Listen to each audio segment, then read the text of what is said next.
I'd like to take a moment and thank our sponsor. If you have a laser device for training and you want to take it to the next level, or if you're looking to get into using a laser device for training, check out the products at laserapp.com. LASRAPP.com. You can use code CSP2021 for 15% off the items you've selected. And thanks for checking them out. Welcome to this week's episode of the Casual Shooters Podcast, your premier podcast for the casual shooter. So our guest this week is a little bit more unique than most. He's been deployed to combat, been a guest on Fox News. He's an app creator and an author, a lawyer, just all kinds of things. So with that, let's welcome Ryan Kleckner to the show. How you doing, Ryan? I'm doing great. Glad to be on here. Awesome. Thanks for being on. Mm-hmm. If you would, I know I gave you a little brief intro. If you would, go ahead and introduce yourself real quick. I'm getting to the point in life where that's hard because I'm so unfocused. That's probably a lesson for me. I need to get more focused, that it's hard to explain. So when you get that dreaded question at a kid's birthday party from another parent, oh, what do you do? It just depends on the situation what I answer. If I don't really want the conversation to go any further, I say, oh, I'm an attorney. And they just nod and the conversation's over, right? Okay. Or if you really want to talk to people, it's like, oh, I kind of get paid to shoot and hunt for a living. What does that mean? And then I get to explain from there. So I do an awful lot related to firearms and the firearms industry. I either, as an attorney, I represent the bigger manufacturers or distributors against ATF issues or State Department issues or import-export issues, things like that.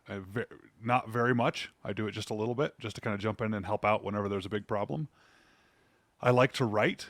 I like to teach, and I teach often through either writing or through videos. It's either on gununiversity.com. It's my website that I own with a partner of mine.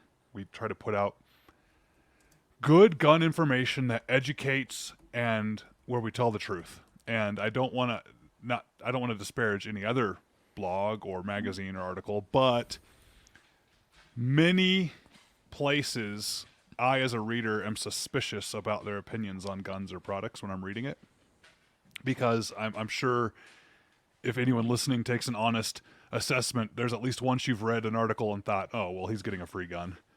Or, oh, this is the best thing ever. Well, wasn't the last week gun the best thing ever? Yeah, so that happens, and I don't know if people know who to trust. And with all these new shooters in the industry, we thought it might be fun, my partner and I, because we have so many other projects going, to make a website that takes no advertisers. So there's no advertising. Not that there's anything wrong with advertisers, but the website refuses to have an ad on it. We won't take free guns. If a manufacturer sends us a gun, we insist it gets sent back or we give it away. We just tell the truth, and we have writers for the website, and they're a great group of people, and I insist as the editor that they have a C average on their guns when they give guns letter grades. Not every gun can be great. And so that's kind of fun. So I like to teach and write through there. I also write books, do videos for things like Warrior Poet Society, or videos for on YouTube for teaching that way. And I run online courses to help people get their FFLs through Rocket FFL, and I keep up on social media by hunting trips, and just an awful lot, and I'm spoiled and I love it. All right. I like it. Yeah, there's a lot there. There's a lot of meat there. So there's definitely a lot we're going to be talking about. Well, then, yeah, Mayday safety. You mentioned that before. I forgot about that one. So yeah, forget about what I'm doing. Yeah. Anyway. Yeah. Let's talk about guns. What do you guys want to All right, let's do that. All right. So what we're going to do is we're going to start off like we do all our other ones to get to know our guest. So we're going to ask you 5 questions real quick, Okay. 4 standard ones, and then I usually create our 5th question as something unique to the individual. Okay. So normally Leo, who's our other co-host, would ask the movie question, but what is your favorite movie? Boondock Saints. Oh, good answer. I like it. Okay. I see, as a dad, I see a lot of movies more than once. That's how kids like to Right. watch movies. But I still haven't seen, despite all the Disney Pixar movies, I still haven't seen any movie more than I've seen the Boondock Saints. Oh, wow. Now, so you've seen, what is there, 2 episodes or 3? I think there's 2, There's correct? 2 movies. The second one doesn't count. I wish they didn't make it. The first one was Oh, great. okay. And what it was in the military, whenever we would occasionally get on a bus that got chartered somewhere for us to drive somewhere, normally we flew places, but if we ever got on a bus or you're ever sitting on an airplane hangar waiting on something, or you're in the barracks and someone had a TV, invariably that was the movie that was on. So I've seen it more than 20 times just by nature of it being what was on the TV.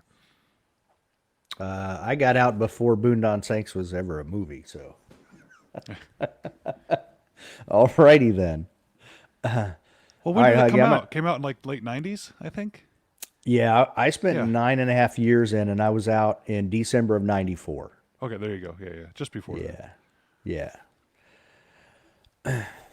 Huggy, you want to ask the next one, or you want me to go ahead?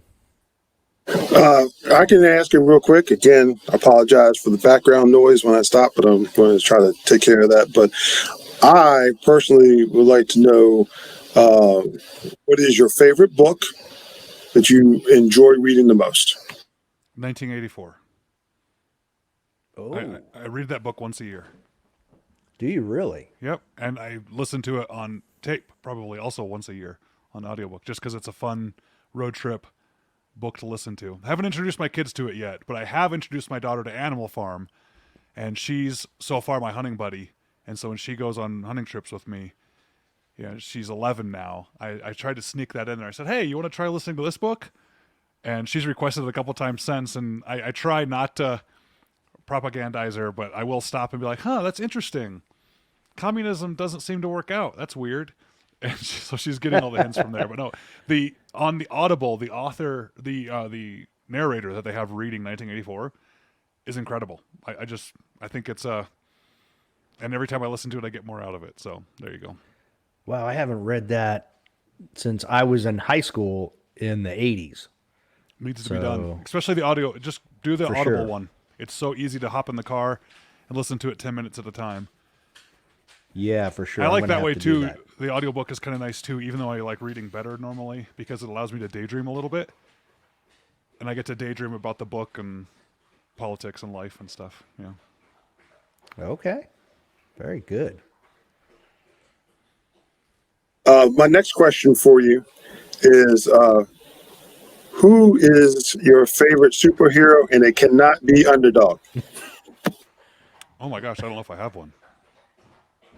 I even have to think about who superheroes are. Is Batman a superhero, or is he just He a is. dude? Because Apparently, he is. he doesn't have superpowers though. Right. I don't know. Caught me off guard on that one. I couldn't list more than Batman and Superman right now. And between the two, I'd pick Batman. All right, But- there we go. Batman Sorry. it is. Batman it is. But I have Ryan Kleckner as mine. Ah, All right. Now, gun-wise, what is your favorite gun and caliber? Now, just because your favorite gun might be the SIG P320 doesn't mean your favorite caliber is 9mm. can anyone answer that question that truly is into guns? Some people have multiple answers. Yeah, my buddy I told you about with Gun University, his name's Dave. He loves to laugh at the fact that I could never answer questions like that. Or if I do try to answer it for somebody, I always start with "it depends." It Okay, depends. well, Best handgun. Let me pose it to you this way. Let me pose it to you this way. I know you're a big hunter. If you had to choose one rifle and one caliber for hunting for the rest of your life, what would you choose? I don't know the rifle. Probably a custom rifle because I'm a little bit of a bougie snob like that when it comes to rifles. Okay. Well, you are 300 spoiled. It's good. 300 PRC for sure would be the cartridge. I'd Oh, take. okay. Assuming in this pretend world that ammo availability is not going to be a problem. Of course. You know, the So more over the reasonable, 6.5. safe answer would probably be like a 300. Oh, for sure. I love 6.5, and I've hunted a lot with it lately. The past few elk I've had with 6.5 Creedmoor, it's wonderful. But if the rest of my life, I'd rather overdo it than underdo it. Okay. And okay, what about pistol? Same question, pistol wise. You have one pistol, one caliber for that pistol. What are you doing? Probably Glock 19 and 9mm. I mean, it's not my favorite, but I appreciate you changing the question a little bit because that does change the answer. If I had one for the rest of my life, I don't want fancy, sexy, cool pistol. I want one that's just going to go bang forever. That's Okay, probably the makes Glock 19 perfect for me. sense. Yeah. Okay. All right. Now, the fifth question, the one that I've just for you is, I actually even had to make sure I was going to pronounce it correct. You went to Quinnipiac University, correct? Yep, that's right. For Okay. law school. I went there. I Not went to Arizona State for undergrad. okay. Now, they do a lot of political polling, They do. and I always see that on different places. Can you give us any insight as to how they do their political polling? No. Nope. Sorry. Okay. No, I went to the law school. So it's much like, most universities, right? The schools are so distinct and separate. I don't even know even where the undergrad classes really are, I don't think. The law school's its own building, Oh, its wow. own area. I mean, I guess I do know where they are because I know where campus is, but I wouldn't be able to point to the difference between the library versus the classrooms versus the dorms of the buildings. I went to the hockey games all the time. I loved that, and I went to the law school and back. So I'm sorry, I don't know. That's okay. I figured I'd throw it out there. It was worth a try. Matter of fact, now the law school moved. It's like miles away from the main campus, even. So law students would even never go to the main campus. Wow. Any idea why they did that, or? Law school just keeps growing, so they just needed more space. Wow. Okay. And you talk about introducing your daughter to Animal Farm. For what you went to school for and what you do now, it seems like was when you went to law school, did they professors add any of political twist to any of it up there? Yes, not as bad as you hear in extreme examples in social media stuff that we see, which is very clearly happening. I'm not saying that those examples are exaggerated. I'm just saying it wasn't that overt. But at the same time, I knew that the professors were mostly liberal, but not all. So undergraduate professors, I think, are very different than law school, graduate school professors. These law school professors typically have had a career in their field. Some of them only teach one or two classes and are Okay. actual practicing attorneys, things like this. So they understand how the real world works. They're not stuck in academia. Right. And they're also talking to people, not that are smarter, but have already at least made it through undergrad. Right. And by the time I went there, I'd already been in the military and out and everything by the time I went to law school. No, there's a couple of professors that just flat out told me they had a problem with me or with guns or things like that. I understand that. Wow. And there's other professors that I couldn't get to stop talking to me because they like the guns. And they'd never have a student that even understands guns, let alone has a little bit of expertise in certain firearms. So after class, my peers, my friends would laugh or kind of roll their eyes because the class would end and he'd run over and go, "Hey, my buddy got this gun, this revolver," and he talked to me about it. And he was a really nice guy. I liked the professor. I really did. It's just I got to see both ends of it. I got to see, two people out of 1,000 actually liked the same topic. And when I went there, one of the reasons I went there was because of the program they had. They offered me a deal I couldn't refuse. And when they flew me out there for a weekend to meet with professors and to see if I was going to be part of this program for the school, as they're doing admissions. And one of the professors, she was a former prosecutor. She just looked right at me across the table and flat out said, I don't like your experience with guns. How do I know you're not going to be dangerous? And we bring you to the school, and just overtly off the charts insulting. It was interesting. Wow. Yeah. Wow. That's pretty shocking, actually. And she said, you're equipped to be a mass murderer. How do I know you're not going to be? Well, she's not wrong in a way, but I mean, if you just go back to 1966 and Charles Whitman, Yeah. but she's wrong in the way she did it. Oh, yeah. So I told her what I thought she was equipped for and if I needed to worry about her in the meeting with other professors, and the other professors laughed. And I thought for sure they wouldn't bring me there for the program because of that, and they did. Right. And she ended up being my criminal law professor, and we got along just fine. Oh, wow. Yeah. Okay. I'm wondering if she was testing you just to kind of see what you would say. And it was all just part of the process. It's just she wanted to see where your mind would go if you were going to really, like, I might say, launch at her.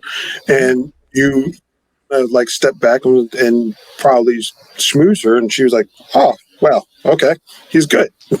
I think you're right. I thought about that right as I walked out of the room too. I went, oh, you know what? I think because it was so weird how she did it. She said, well, tell me about this. I said, what would you like to know?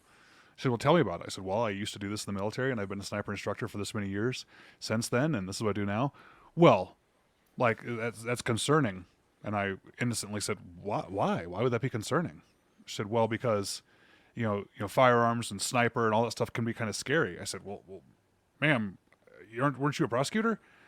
Most of my students as a sniper instructor are law enforcement. The other ones are military. I would imagine you'd want me helping the good guys. Yeah, I don't understand. And she kept going and kept going and kept going. When she finally said you equipped me with mass murder, that's when I gave her the sly out of the corner of my mouth, tongue in cheek insult back to her. And yeah, so maybe you're right. Maybe she was testing me to get a rise out of me, because I actually ended up liking her. She was a really neat lady, and she was super assertive and confident, so it wouldn't surprise me. Interesting. Now, when did you first shoot a gun? Oh, too young to remember. I've been Okay, around so firearms that my young. whole life. Yeah, oh, for sure. For sure. Okay. My whole family has always been hunting, always been shooting. Even younger than I can truly remember how old I was in the backyard with my little BB gun, shooting little Dixie paper cups in the backyard, to practice. So I've just grown up around firearms. Yeah, I went from BB gun to pellet gun to real gun. Mm-hmm. So I know that feeling. So how old do you think you were then when you went on your first hunting trip? My first hunting trip, I was 12. Well, first hunting trip, I'd gone on hunting trips when my dad used to carry me on his shoulders. He used to archery elk hunt with me as a Okay. toddler on his shoulders, so I don't remember all those. But the first time I was hunting, I first hunted a big game animal at 12. I got an antelope. And the Wow. next was an elk, and I've never stopped that. And younger, I'd shoot small game or I'd shoot bird. You'll single action break open 410, shooting quail, a dove or things like that. Wow, 410. I haven't heard that in a while. I don't think we've ever had a guest mention a 410. So, I mean, I remember being so young that I shot a jackrabbit with a 410 and I just bawled my eyes out because I saw that I killed it. And it was just the first time realization of like, oh my goodness. So for some reason, seeing a bird getting shot by a BB gun, a little sparrow by a BB gun, didn't seem as sad to me as the jackrabbit. But I remember being really young and having a hard time with that. yeah, well, rabbits are pets, so Yeah. for some people. Yeah. So you've been shooting, you'd been hunting. At some point, I guess in high school, you decided you weren't going to go to college initially. You were going to go into the Army. No, I went to college and wasted my time. Oh, okay. I'm a strong believer that most 18 to 22-year-old males are kind of a waste of space because they don't have a skill yet.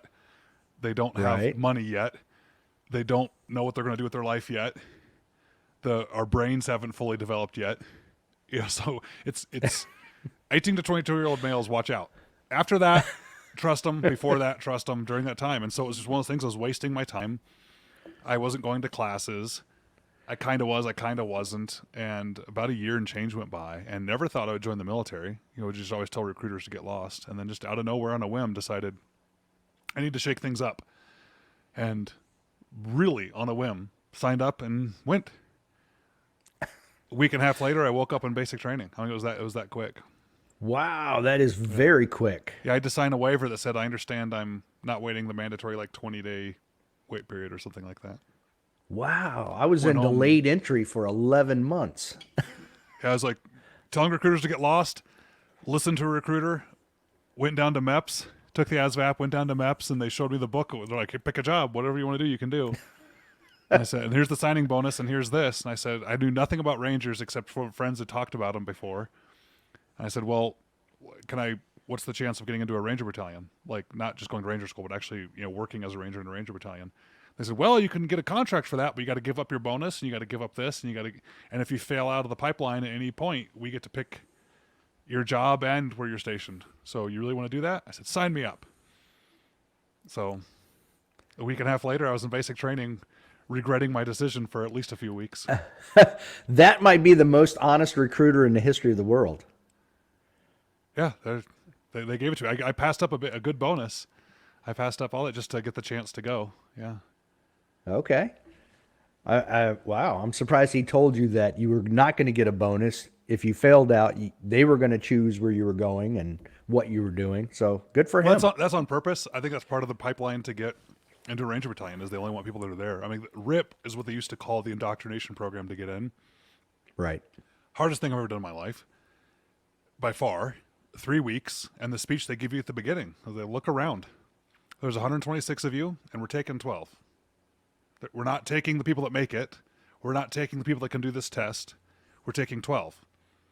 So we're going to make it worse and worse and worse until there's 12 of you left. And I looked around, and I was clearly not in the top half of people I would have even picked that would have made it. I wasn't the strongest or the smartest, or, there's half the guys look like they belong on the recruiting poster for special operations, right? And I'm just this dude standing there looking around going, what did I get myself into?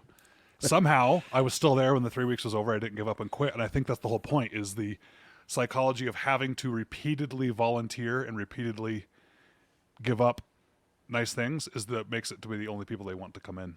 Does that make sense? Yeah. They don't want the guy that is the strongest or is the smartest. They want the person that's not going to give up or that wants it for the right reasons. Yeah, it makes perfect sense. All right, so you made it through Ranger School, obviously. Right, which you actually don't do till about a year of being in the Ranger Battalion, because Ranger School is a leadership school only. I mean, you don't fire a single live round in Ranger School. You don't learn to fight. You don't learn really anything. It's military leadership. So you make it to a Ranger Battalion, and you're working as a Ranger. You go to Ranger School and come back, and you take a leadership position, because it's I think it's a great leadership training school, but I think so many people aren't clear on what it is. It gets a lot of misunderstanding in the world. For sure. I've known people who went. So I know what the school is like, but I don't think I've ever heard it called a leadership school. So that's a first. I think it's even the description of it. Yeah, I might look that up, but I think I think it's the best leadership school there is, and it's military leadership. That's why they make every infantry officer go. Every infantry officer has to go to Ranger School. And again, you don't fire one live round of ammunition. You're not learning how to shoot. You're not marksmanship. You're not fighting. You're not doing anything. It's all about how do you motivate 30 of your peers to listen to you and for you to accomplish the mission for that day when they don't have to listen to you. So they'll come into the patrol base. They'll switch out Ranger instructors, and you're all skinny and tired and miserable and no sleep and been walking forever. And new Ranger instructors will show up and they'll call, all right, Kleckner, you're the platoon leader for the day. Here's your mission. Go plan it. And you got to come back in a couple hours with your whole mission brief. And you have to brief your squad leaders, and they have to brief their team. And none of them are getting graded. You're the only one getting graded. So when one of them gets lost, or when one of them decides they want to eat the food in their backpack because they're hungry and they're not pulling security, or they fall asleep, or you don't find the objective and you don't make it to the patrol base the next morning at 2 a.m, or you don't do whatever, you're the one that would fail.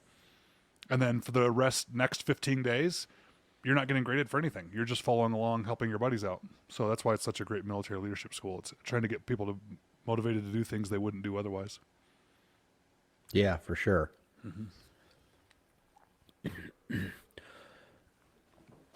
So a year in, you go to Ranger School. So at what point in there, maybe I should back up. So I know you were a sniper as a Ranger. How does that happen? Well, so when you first show up, you think you're really tough and awesome and cool because you just made it and you got a cool beret. At the time, we were the only ones that had black berets in the Army. So you're like, I'm bad. I'm so cool. I'm untouchable. And then you show up to the duty station to 1st Ranger Battalion, and you realize that you're nobody. You're nothing yet. You get hazed and messed with for months. I mean, you get hazed and messed with for years, but especially those first few months. Because you don't know what you're doing. You showed up, you're in a Ranger Battalion, but you don't know how to breach a door. You don't know how to clear rooms. You don't know how to do that. So your first year, you are just soaking in as much information as you can. So it's about a year of just everyday training and learning and following and that kind of stuff. So by the end of the year, you get pretty good at clearing rooms because you spent a year doing it in the military. You know how long a year in the military is longer than a year out of the military, right? Because you can cram so much in the day and so much training and so much everything. Yes. So you're getting all that training, you're getting all that, and you get up to speed, and now you kind of are getting a job a little bit. That's why they'll send you to Ranger School then, because it gives you a 3-month break from everyone else. And then you come back. Well, because it's hard to just say, all right, you're now in charge of your peers, because it's too weird that day. So when you go away for 3 months, a lot happens in 3 months. You come back, then you can take your actual position because you've learned for a year and you've done all that stuff. And my position was a breacher, so I was on a regular Ranger fire team. So very often second in the stack, but would often breach the doors. So learned a lot of explosive charges, carried a shotgun under my left armpit, just that was my job. And then I realized quickly that I had to fight every single morning when I woke up to be mediocre, because the guys I was in with were just such incredible people. They're incredible men that it was really hard just to keep up. Just from running, just from PT in the morning, just trying to keep up with these guys running. It was ridiculous. Every cadence in the Army is something about being an airborne ranger. The only people that don't sing cadence are rangers. We never sang cadence once. You actually ran for fitness. Yeah. So you just, and these guys, I knew a guy in my platoon that could do the Army 10-miler in under an hour. So 10 sub 6-minute miles in a row. That's a machine. At the time, I'm 6'2" and 220. I was the same weight when I was in. It's just a little better proportioned when I was younger. But a 6'2", 220-pound guy does not run 10 sub 6-minute miles in a row. It just doesn't happen. I'm the one that carries the ruck up the mountain, not the one that runs like a gazelle. So anyway, just trying to keep up was hard, and I realized that there's no old rangers in like Ranger Battalion Rangers. They're not. The platoon sergeants were young. Everyone was young, and I knew that either your body breaks or your mind breaks, but you don't stay that long in a battalion. Most of the guys go on to Delta Force. I think Delta Force is still probably 60-70% former Ranger Battalion guys, because that's the next logical step to graduate and move up the chain, And I always thought helicopters were cool, so I put together my warrant officer packet to go be a helicopter pilot, to think maybe that would be a good next step. And there's only 6 Ranger snipers at the time, and one of the guys got out, so there was an opening in the sniper section, and the word went out to everyone and said, who wants to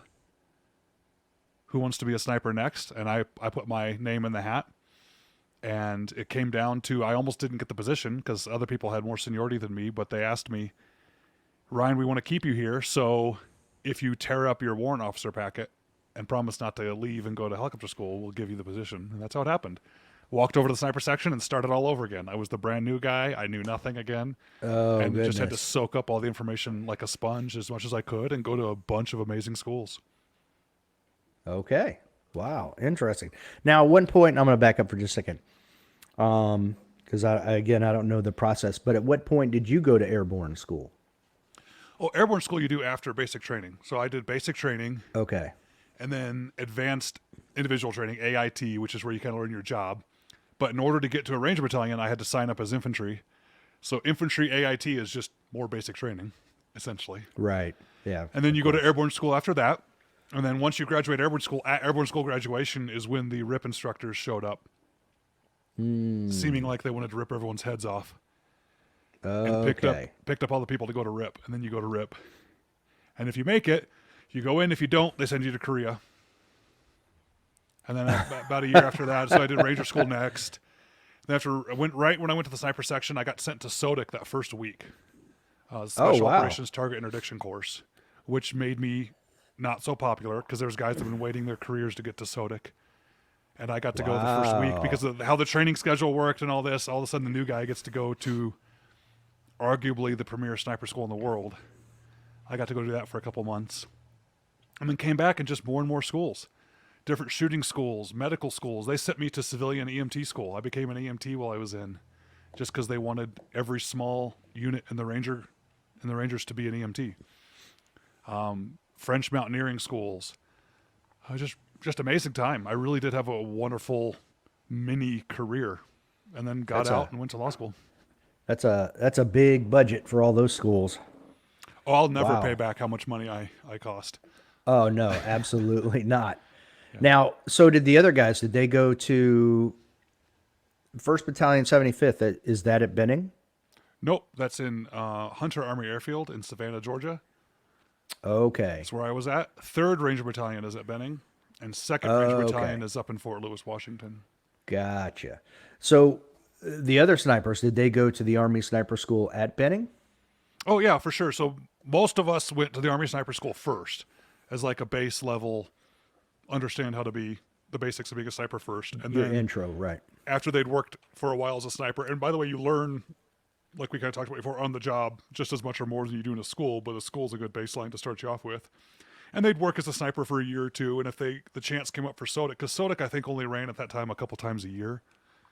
And I call it the Noah's Ark of sniper schools, because when you show up, it's like 2 SEALs, 2 Delta, 2 Rangers, 2 SF, 2 FBI, 2 CIA. Like there's about 20 people in the class.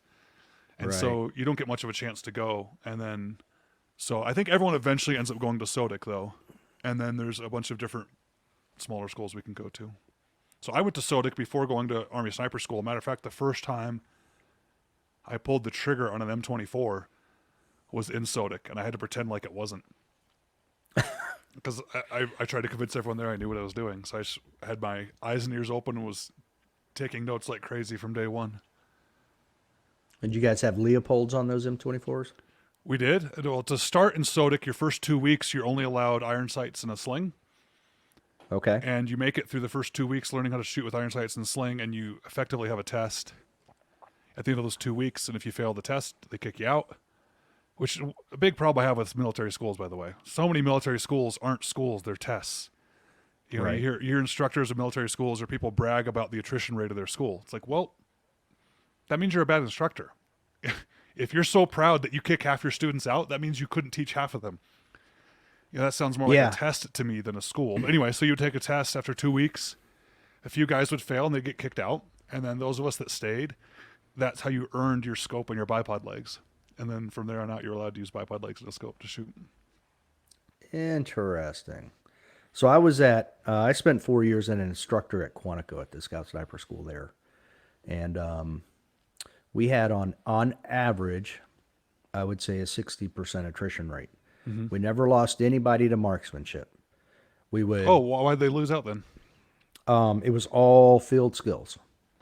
The way we did our stalking was it was a progressive point system where you get 1 point for getting off the vehicle at your insert point, and then you have to work your way up, the highest being a 10, which is where you actually fire 2 blanks you're never seen, and then you can egress 100 yards. And typically it was stalking that ended up people failing. The stalks were tough. I got busted on a stalk by picking the wrong observer. I picked the old man. He'd been retired for 20 years, and he was still an instructor at SODIC. And just this crass old man that would drink coffee and chain smoke cigarettes. And he was a sniper god. And I picked him one time, and he walked the walker right into me, reached down to the grass on my head, and said, "Tell the sniper next time don't put the grass in upside down." Because apparently the thicker part was up, and it was blowing different. That's funny. So I used to, so we had, this sounds horrible now, but I'm still proud of it. We kind of had a motto, I'm sure you've heard it, in the Marine Corps. It's if you're not cheating, you're not trying. You guys ever use that? And if you get caught, you're not trying hard enough. Exactly right. So I used to cheat. I figured out how to cheat on my stocks. We did 5 stocks in SODIC.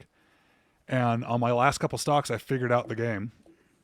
Is one, Okay. I know about standoff. I never hide at the base of a tree, right? I'm 10, 20 feet behind the tree. Correct. As I'm using it, looking around the edge. Yep. Well, it was a game. This is a game for points. If there's points involved, it's a game. And there's rules, it's a game. So I played it like a game. Is the second they would let us go, me and my partner would just book it. I mean, There are a lot of people who do that. run and use the terrain. Like look at the map, and there's a big hill to the side. We'd run way out of the course, way to the side. It didn't say you had to stay in the course. Run way to the side. Run within 100 yards or 200 yards.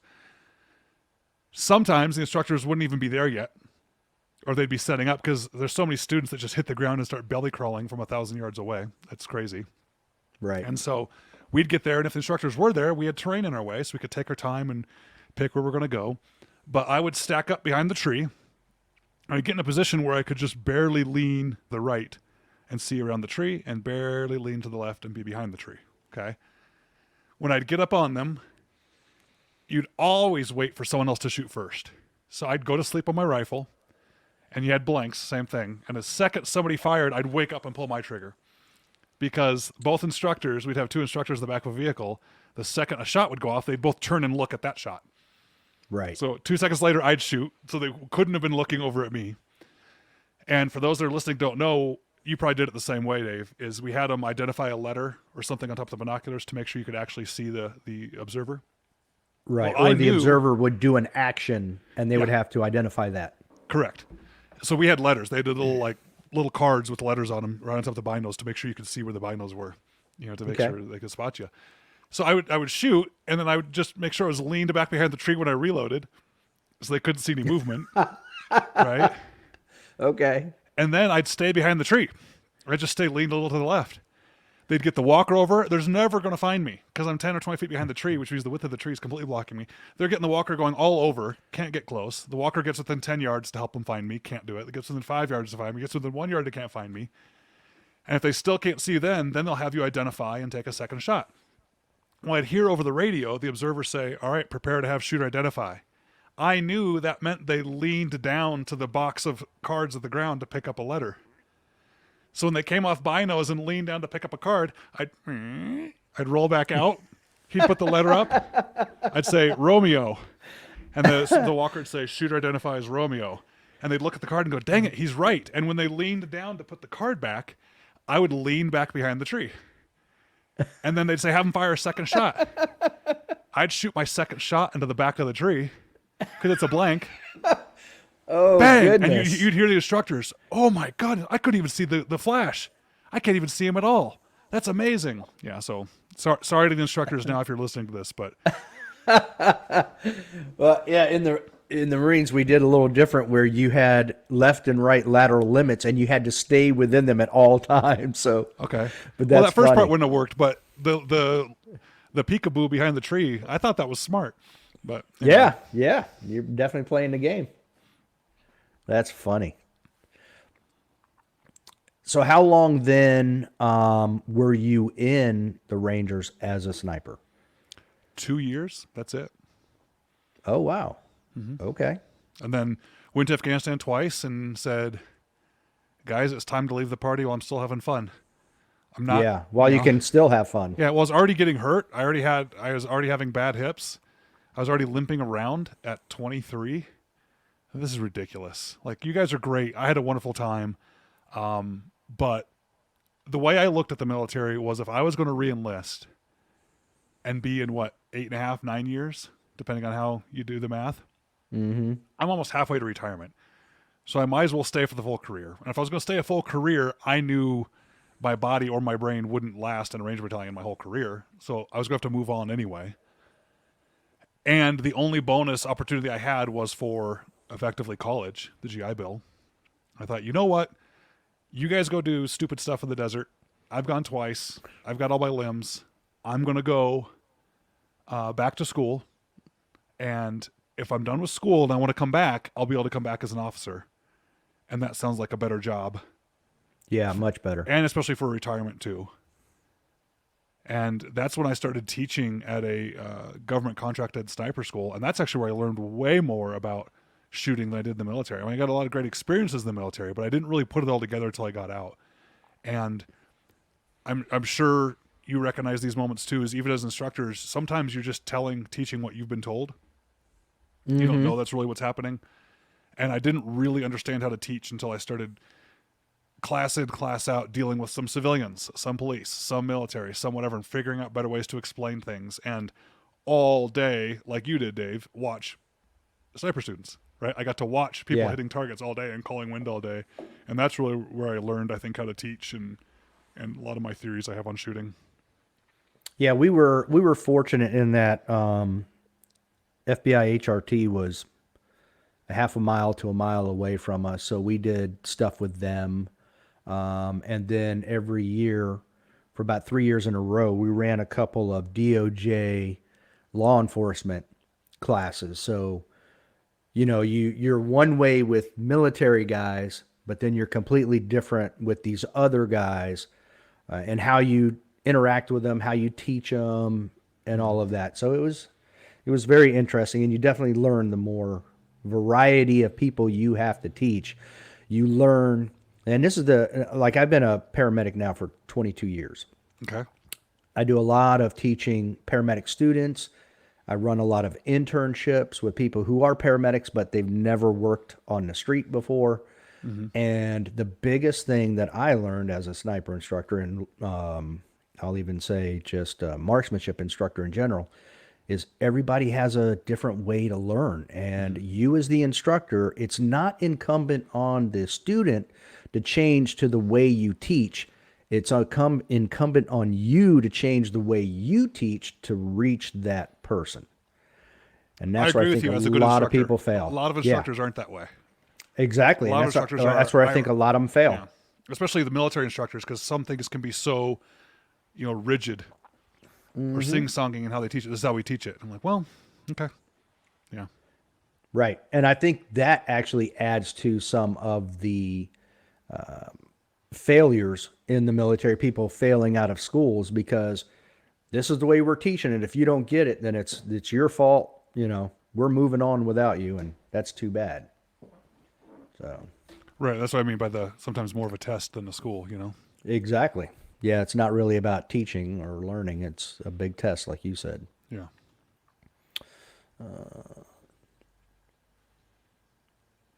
So you answered my question then. I was going to ask you about how easy was the decision process to get out for you then? Pretty simple with the fact that you were already starting to feel the effects of the military? Oh, for sure. It was. And not that I didn't enjoy it. I did. It was a clear decision. It wasn't hard at all. I don't know if the Marines have re-enlistment NCOs. Do you guys We have have, those? we have the what we NCO call, you got to go talk to before you get out so they can try and talk you into re-enlisting. they're actually called career recruiters. There you go. Yeah. So they try to get you to stay in. Yes. Well, I jokingly called myself the ETS NCO, that before you re-enlisted, you had to come talk to me so I could talk you out of it. It was like a joke for a couple of weeks. That's funny. And I had a couple of buddies be like, why do you hate the military so much? And I'd say, I don't hate the military. I loved it. It was amazing for me. Just do me a favor and think about this. If it was such a great thing for you, like the recruiter's telling you, why would you have to sign up for 4 years at a time? Why would they be begging you to stay? If it was such a great thing, they would be exclusive. They'd say, we're not quite sure we want you, Ryan. Why don't you prove to us that you should be able to stay? If it was such a good deal. And why are they offering you money for it? You should be paying them if it's such a great deal. And I said, and are you going to stay in for a career? And they said, well, maybe. I said, all right. And I'd pull out the, pay schedule. And I'd say, here, you've got, at that time with the GI Bill, with the post 9/11 just kind of starting up and everything, it was something like $80,000 for college. Wow. When you put it all together, I'm like, guys, go to school, come back after school, take a 4-year break, let Iraq do its thing, come back after 4 years and look at the money you're going to be making for retirement. So no, I have no problem with the military at all. I loved it. I just knew it was I got out of it what I needed out of it. And if my heart wasn't in it, then I don't think they would have wanted me there either. They said they wanted me there, but if my heart really wasn't there, and they were offering me my E6 to re-enlist. And that actually was one of the reasons that helped me know it was the wrong answer. They said, well, here's your E6. Here's your E6 pin. You re-enlist, we'll promote you right now. I'm like, if I'm going to be E6 after 4.5 years, that means you want me to stay in for another 16 and get promoted like 2 more times? 3 more times?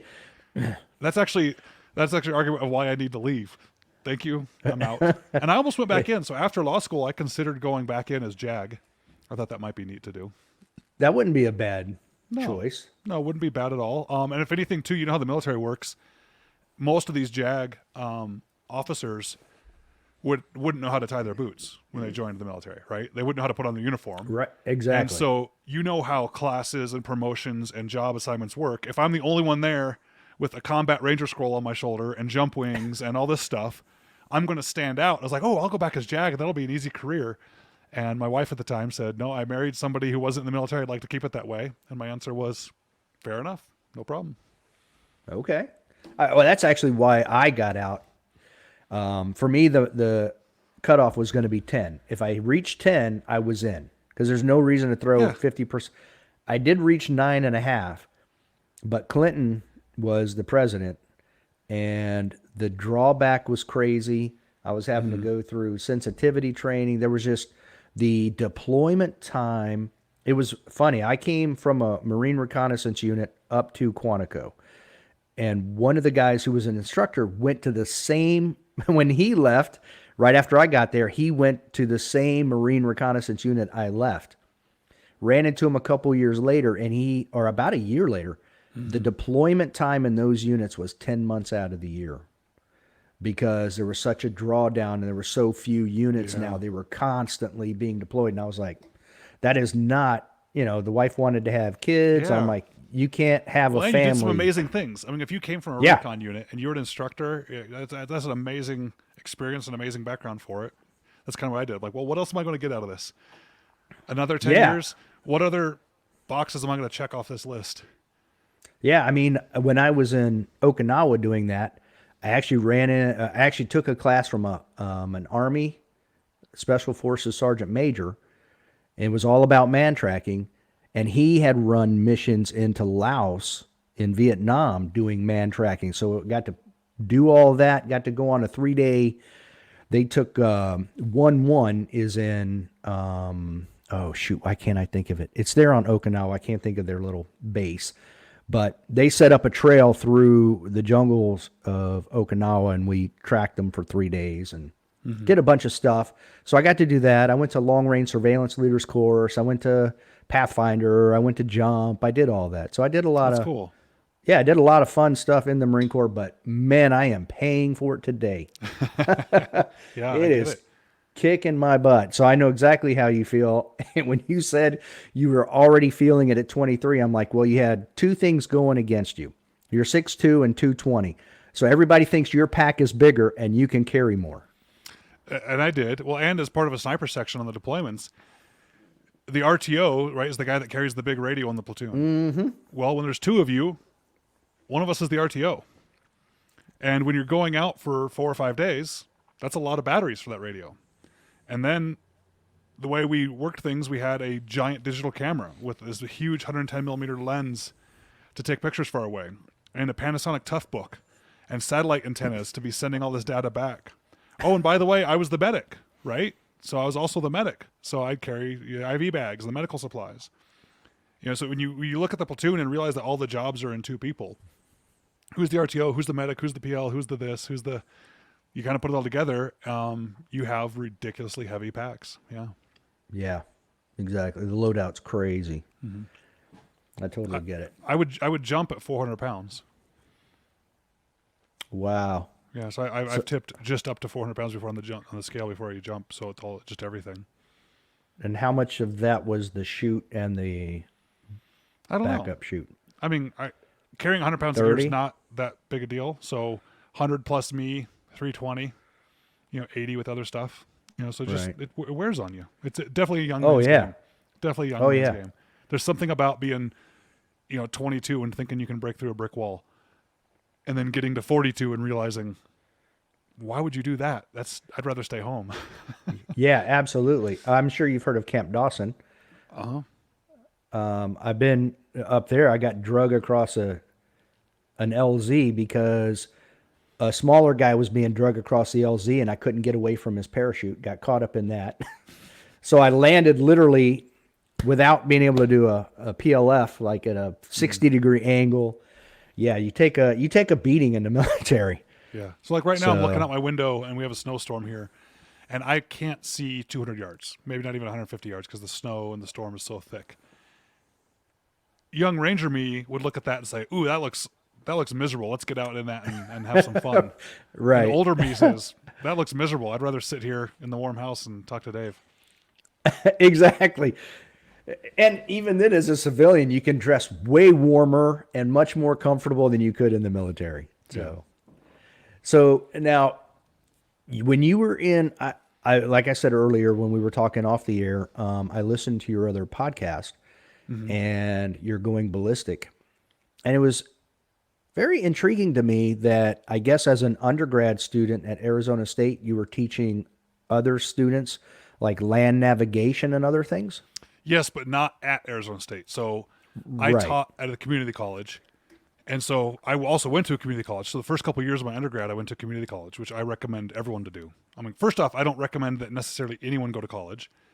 I think it's one of those things that, it was beat into me by my parents. We never got to go. You have to go.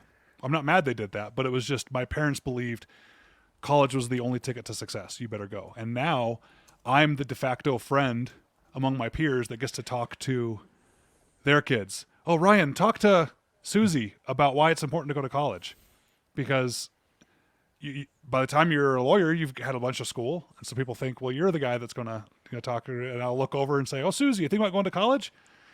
No, okay, don't go then. And the parents drop their jaw like, no, you're supposed to talk her into it. Like, no, college is great if you need it. It's the worst investment ever if you don't need it. You want to be a lawyer? You better go to college. You want to be a small business owner and you want to be a plumber? You're going to make just as much as the lawyer if you just don't go to college and go start your business now. And by the time you're my age, you're going to own 5 plumbing trucks and a small business out there and doing great. So anyway, Right. I'm not super big into that. But if you do go to college, I think it's crazy to waste money the first 2 years on a university. Go to community college. Smaller classes, more attention from the instructors, way cheaper. Anyway, so I did that. And while I was there, I was teaching outdoor classes. I was teaching rock climbing. I jokingly called it Ranger 101, right? So it was rock climbing, land navigation, survival, backpacking. I taught all those classes. And the more I taught, the more they'd let me add to the course calendar. And so each semester I just add some more courses. And I would teach, 3 to 5 rock climbing classes a semester. I even made up my own curriculum of, this is what we're going to cover in the beginning class. The intermediate class is going to do this. The advanced class, we're going to go outside. And it was a lot of fun. Yeah, sounds like it. It was fun to park in faculty parking too, to walk into class. A lot closer, I'm sure. Yeah, or walk into the faculty lounge or use the faculty printers. It would just drive other professors they were so angry they'd see a student I walking could in. only imagine. That's no different than being a student at a military school and going into the instructor offices. They're like, That's what are you doing in here? funny. Yeah. Yeah.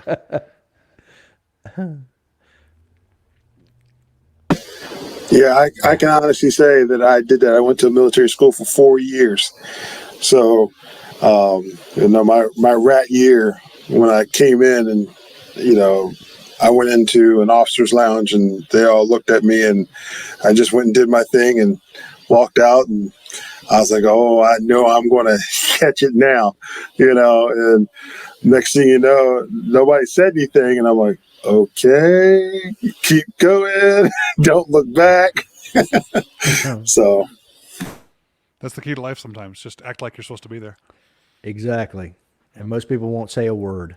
So how was that received by the college students when you were doing that? The courses? Yeah. It was great. Well, I'm a big believer in the fake it till you make it kind of thing, or just go try it. I'm also a believer in failing fast. So I'm not one of those people that ever says don't give up or don't quit. I'm one of the people that says absolutely quit. If it's the wrong thing for you or the wrong method or the wrong path, quit and quit now so you can go figure out the right path, right? The analogy it's not the best, but I like to give it is if we were sitting here at my house, I'd say, hey, Dave, will you go out and try and push with your bare hands my entire house 1 foot to the north? Try it. I hope you give up. Because if you do the never quit, never give up, you're going to die out there. The rest of your life you're going to spend trying to push a house. It's not going to work. I'd like you to try, realize it's not a smart move, and give up.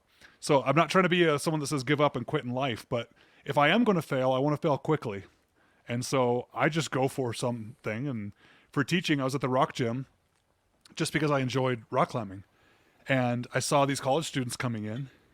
I noticed that some of them were cute and asked the owner of the gym, why are these college students coming in like on a Tuesday night? They just kind of climb and then they leave and they sign in what's going on. And he said, oh yeah, there's a rock climbing class at the community college and they teach here. I said, well, where's the instructor? And he said, oh, he shows up on day 1 of the semester to drop off the list and shows up at the end of the semester to pick up the attendance list, and he gets paid for being a teacher of this course. And the owner of the gym said, Ryan, if you wouldn't mind, would you? I'll pay you if you want.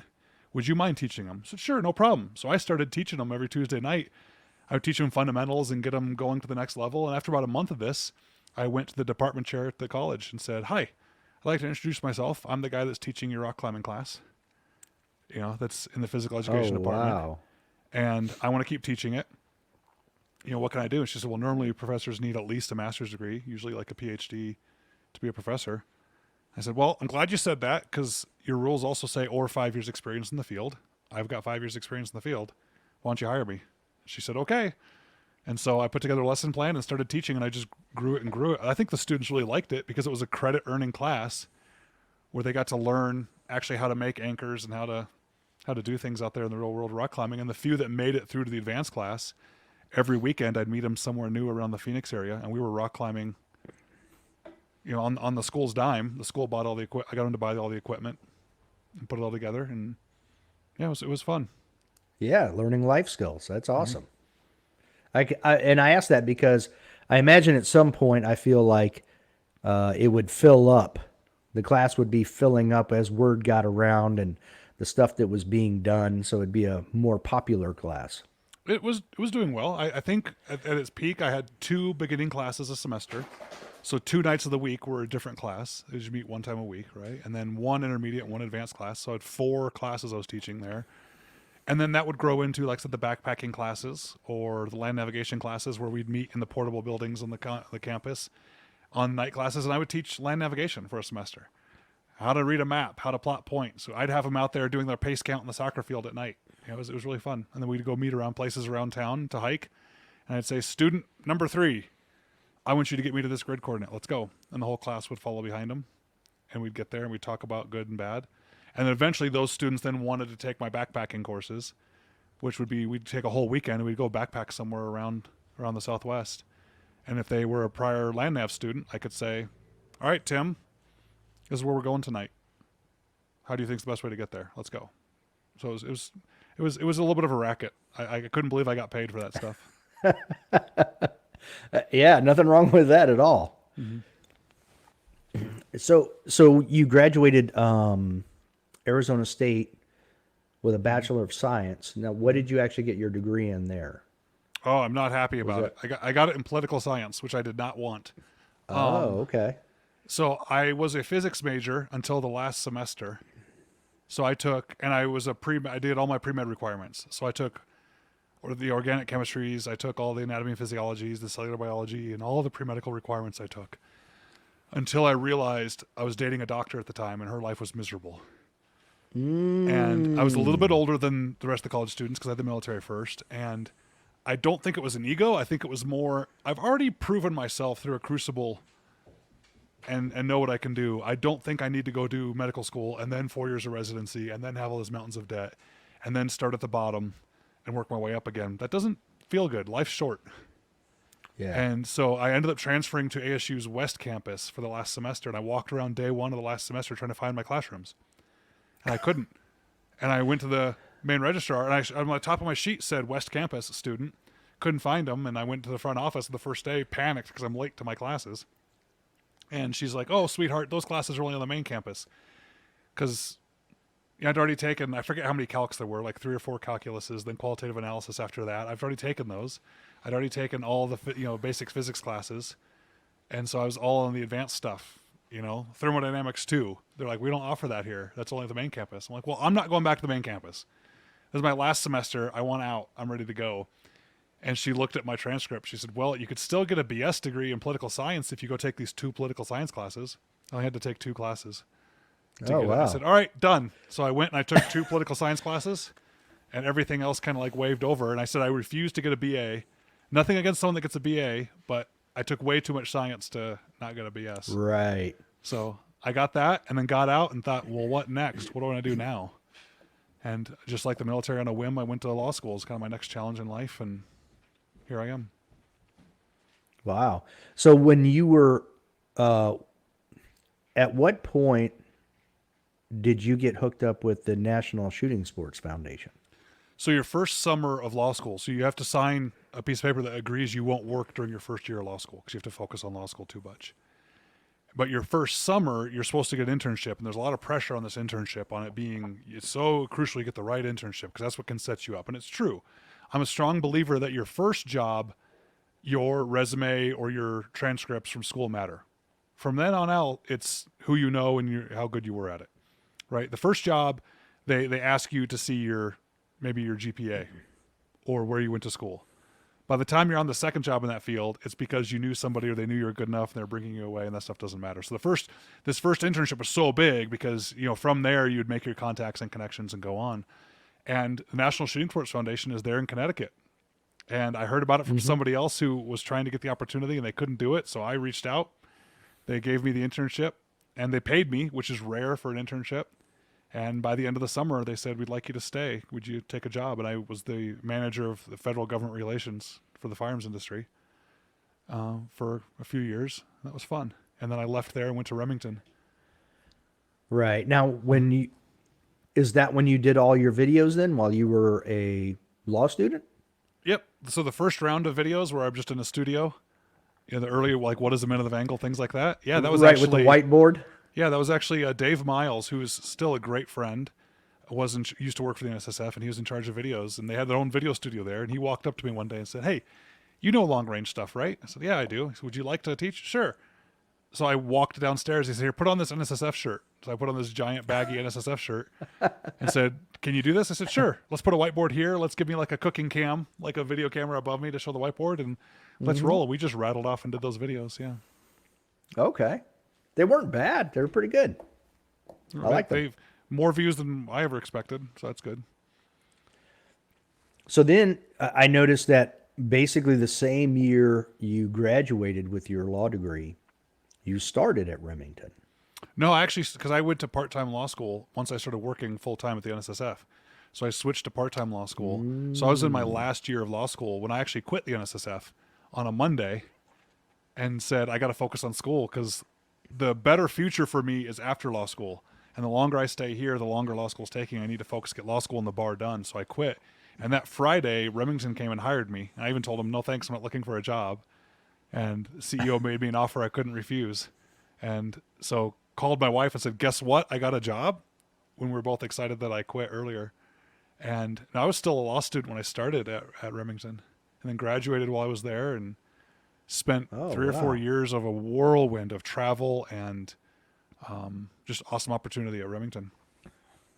Wow. Okay. Yeah. I mean, so I was, I guess, 30 when I was maybe at Remington and still in law school, and ended up being a vice president of Remington Outdoor Company at a young age. Super stressful though. Super stressful. I was miserable. Wow. We had 23 locations. So I traveled nonstop. I averaged 4 flights a week. I mean, oh Lord. I had 2 little kids. I was like, forget this noise. I got to stop this. And even then with 23 locations, I'd only see each location twice a year. So they'd only see me every 6 months and be like, where are you, Ryan? Where have you been? 22 other locations? Yeah, those other 22 places. And just the stress of dealing with everything. And, Remington Outdoor Company at the time was huge. We had a lot of brands and a lot of companies and a lot of everything. So, but it was a great experience for me and great people. And left that and went to go be a lawyer on my own. And Remington paid me to sit on the sidelines as, as an agreement to sit. That was part of my agreement to get in, as the executive deal. So I got paid to sit there at home and not compete. So I thought, this is the time to write a book. If I'm ever going to write one, this is the time to write one. So that's when I wrote my first book, the Long Range Shooting Handbook. And no publishers would take it. They either ignored me or turned me down. And I said, screw you guys. I'm a lawyer. I can make my own company. So I made my own publishing company and made the unilateral decision to publish my book first. So, wow. Went well, and your degree is technically in what? Tax and corporate law? Yeah, it's a law degree, but because you don't get you can't or specialty. You can't really have a specialty, but I did take the tax corporate program. Yeah, for sure. Okay. Just because that was the more real. I knew I didn't want to get into criminal law because I didn't want to be a prosecutor and not get paid. And I didn't want to be a criminal lawyer and have to always watch my back or have problems. I didn't want to do family law because that's a nightmare. So I just kind of threw down the list and thought, I like business and corporate stuff, so I'll do the business route for legal stuff. And that's the stuff I do now is business compliance and really, really boring sounding stuff. But when people need me, they need me. So it's kind of fun to be useful. Until next time. Don't be a little bitch. Yeah.